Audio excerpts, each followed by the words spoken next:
minister. You all see what a judge pronounced on him.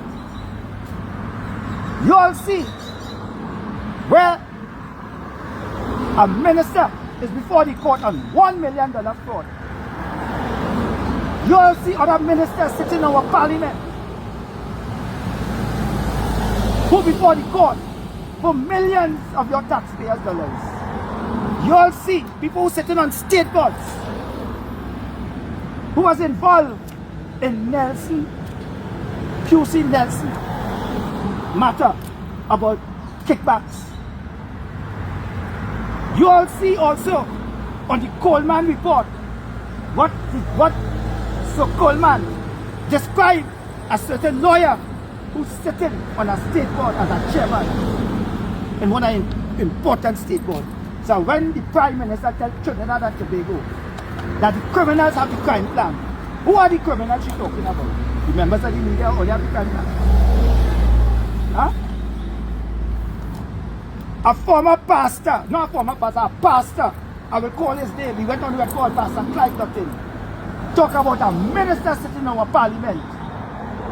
A minister sitting in our parliament with a non-bandit, and he said publicly, a leader put on a platform to talk about crime. So where the crime plan is? Who really have the crime plan? This country, every day we are seeing blood flowing in the street. Every day somebody crying out for somebody. When we could reach where babies are being murdered. When we could reach when mothers could be paralyzed in a wheelchair. And we could see a minister could say mourning for his businessman friend. But who mourning for Joshua Samaru?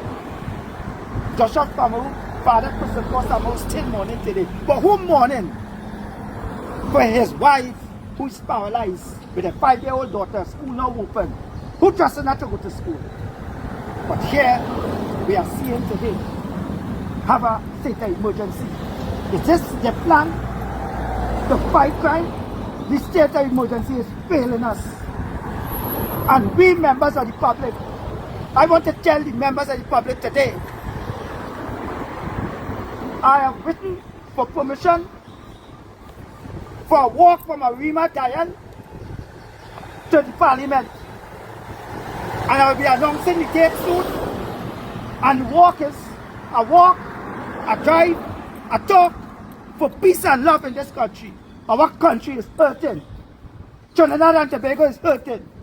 And I'm saying today, and I'm saying it loud and clear, the Minister of Homeland Security must go. The Minister of Defense must go. Those who sitting in Parliament and cannot do this job must go. Trinidad and Tobago, it's time we wake up and stand up for what is right. For what we've seen happening in this country today, the world is looking at us and having us as a laughing stock. Instead, you know what we're studying? How to remove the General Secretary of CARICOM. You know what we're studying? What's going on in Iran, Iraq, and the United States of America. You know what we're studying? How to let the nurses and the doctors that we have here from Cuba go back. You know what we're studying? How could get our closest neighbor from Venezuela and act on them and say this and say that.